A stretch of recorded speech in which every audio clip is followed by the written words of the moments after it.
Madam UGD మీద ఏమైనా exam చేశారండి? మీరు వెళ్తున్న ఏరియాలో ఎలా ఉన్నాయి?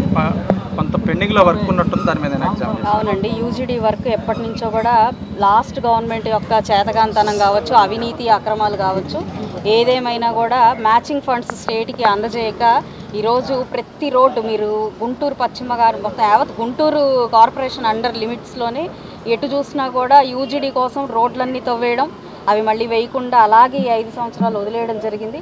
వాటికి మళ్ళీ యూజీడీకి మళ్ళీ శాంక్షన్ సెంటర్ నుంచి తెచ్చుకొని మళ్ళీ స్టేట్ మ్యాచింగ్ ఇచ్చి అవన్నీ కూడా మళ్ళీ అదొక 900 కోట్ల వరకు మళ్ళీ పునరుద్ధరించుకోవాలి అని అంటే ఇప్పుడున్న స్టేట్ పరిస్థితి చాలా ఇబ్బందికరంగా ఉన్న నేపథ్యంలో ఇప్పుడు సీసీ రోడ్స్ అండ్ బీటీ రోడ్లు వేసుకోవడం జరుగుతుంది. అయితే మా వరకు నేను నారాయణ గారిని అడగడం జరిగింది. జోన్ 1 జోన్ 2 జస్ట్ ఒక 70 కోట్లతోనే యూజీడీ వర్క్ పూర్తవుతుంది కాబట్టి దాని వరకైనా రేపు బడ్జెట్లో అయినా మాకు శాంక్షన్ చేయించాలి అని చెప్పి నేను కోరుకోవడం జరిగింది.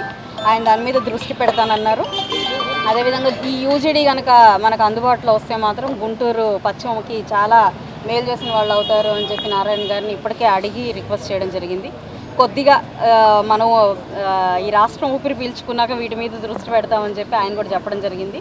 ఏదేమైనా ఒక 6 నెలలు ఆగితే మనకి చాలా వరకు వర్క్స్ అన్నీ కూడా పూర్తవుతాయని చెప్పి ఆయన హామీ ఇచ్చారు.